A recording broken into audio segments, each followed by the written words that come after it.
Programang ito ay rated SPG. Striktong patnubay at gabay ng magulang ang kailangan. Maaaring may masiselang tema, lengguwahe, karahasan, sexual, horror o droga na hindi angkop sa mga bata. Totoo na kaya ang pinapakitang pagbabago ni Moira o isa lang na pagbabalat kayo para magawa niya ang plano niya? Magandang araw at eto na nga tayo sa ating pinakaabangang tagpo sa Abot Kamay na Pangarap. Welcome to my channel. Please don't forget to like, comment, and click the bell button para lagi kayong updated sa aking mga videos. Samantala, sa kulungan pagkatapos ni Alanin magpasalamat sa mga preso, lumapit si Jingay kay Warden at nakiusap kung pwedeng makapagbigay ng mensahe si Moira sa lahat para ipakita niya na totoong nagbago na siya. Pinayagan naman ito ni Warden. Nang mag-umpisa ng magsalita si Moira, siya naman pagdating ni Robert at nakita niya may dalang cake ito at inabot niya kay Lynette at Annalyn. Kaya biglang natigilan si Moira. Nasasaktan siya sa nakikita niya pero hindi niya ipinapahalata. Habang ang Lotus Gang naman ay nainip dahil biglang tumigil siya sa pagsasalita sa stage nang makita niya si Lynette at Robert. Panay kantsaw ang Lotus Gang kay Moira. Sabi ni Bogart na alam ko na kung bakit natigilan si Moira dahil nakita niya ang asawa niya na si RJ Tanyag tapos tumabi pa sa ex niya at sabay nagtawanan ang Lotus Gang. Kaya mas lalo nilang inasar si Moira.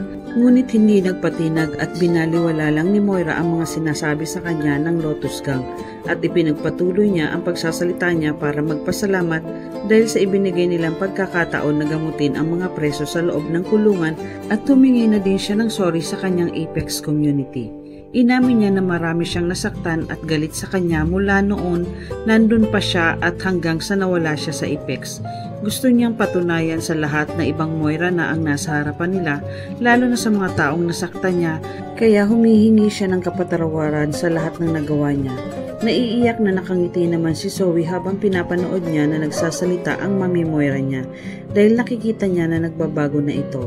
Nang matapos magsalita si Moira, lahat ay nagpalakpakan sa ginawa niyang speech at nagugulat ang lahat sa pinapakita ni Moira ang pagbabago sa kanyang sarili. Pero hindi lahat ay pinaniniwalaan ang mga sinasabi ni Moira dahil sa tent kung nasaan si Giselle ay pinag-uusapan nila si Moira.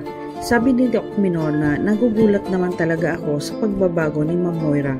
Tutok aya ang pinapakita niya o baka naman pinapaniwala niya lang tayo.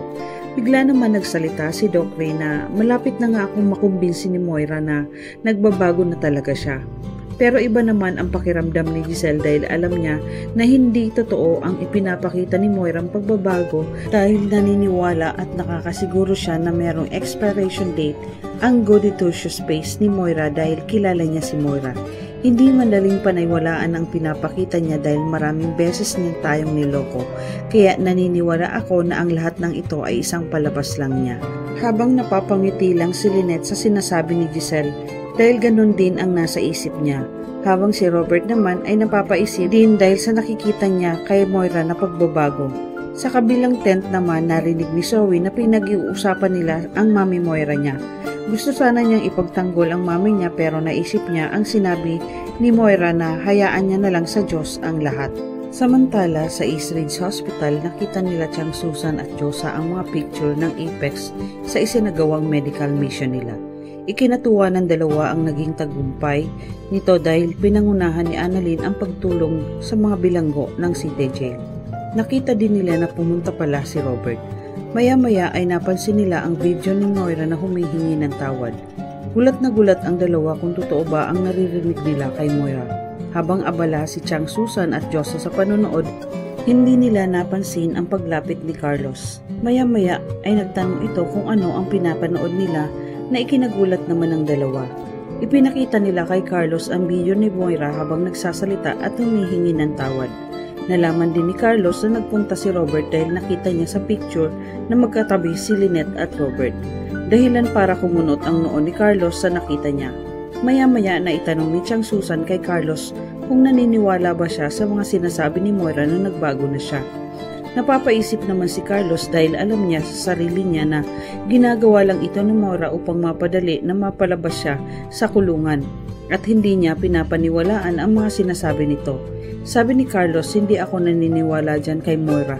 Malamang ginagawa niya lang ito para mapaniwala sila na nagbabago na siya at hindi dapat sila nagdidikit ni Lynette dahil traidor yan si Moira. Kukunin niya ang loob nila para magawa niya ang pinaplano niya.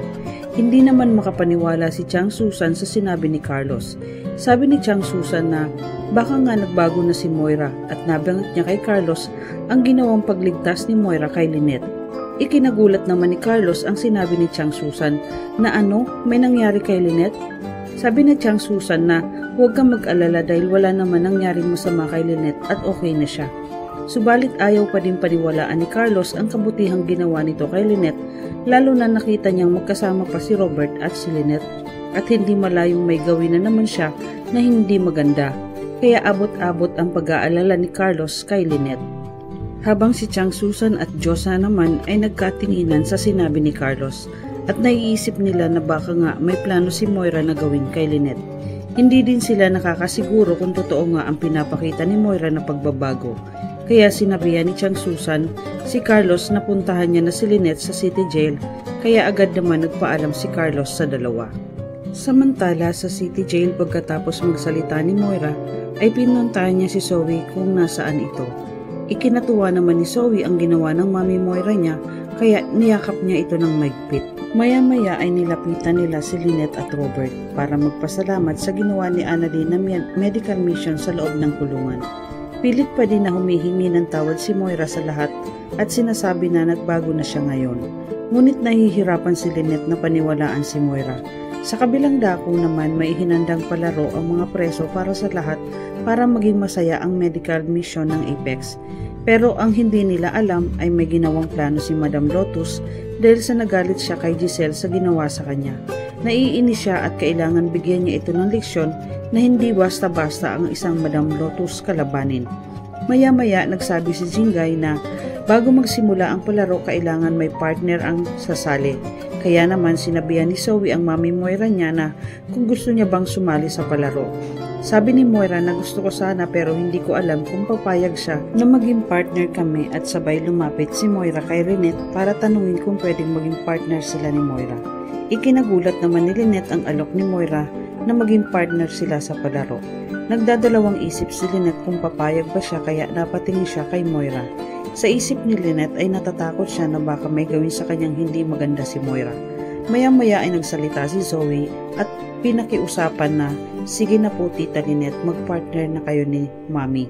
Napatingin naman si Lynette kay Zoe. Sabi ni Moira na huwag ka mag-alala Lynette, wala akong gagawing masama sa'yo. Alam kong hindi ka pa din naniniwala sa pagbabago ko. At maya-maya ay pumayag na si Lynette na ikinatuwa naman ni Moira at Zoe. Kaya nagpunta na sila sa gitna para maglaro. Pinanood sila ni Annalyn, Robert at Giselle at hindi pa rin sila makapaniwala sa pagbabago ni Moira. Habang sa di kalayuan naman ay nakatangin kila Moira at Lynette ang Lotus Gang at sinabihan ni Madam Lotus na maghanda na sila sa gagawin nila mamaya at pinakuha na ni Madam ang mga gagamitin nila dun sa may likod ng kulungan sa may kamatisan dahil dun iniwan ng lalaking kausap ni Madam Lotus ang gamit na hinihingi niya. Samantala naman si Carlos ay sumugod agad sa City Jail dahil ikinakatakot niya ang pagbabago ni Moira at nag-aalala siya para kay Lynette lalo na naandun pa si Robert at hindi siya papayag na maisahan siya ni Moira sa mga pakulo niya. Ano ang pinaplano at gagawin ng Lotus Gang? Ikapahama kaya ni Lynette ang pagpartner niya kay Moira sa palaro? Dapat bang paniwalaan nila ang ipinapakita ni Moira na pagbabago? Yan ang ating pakaabangan dito lang sa Abot Kamay na Pangarap. Huwag bibitiw at huwag kalimutan mag-subscribe. Maraming salamat po and God bless.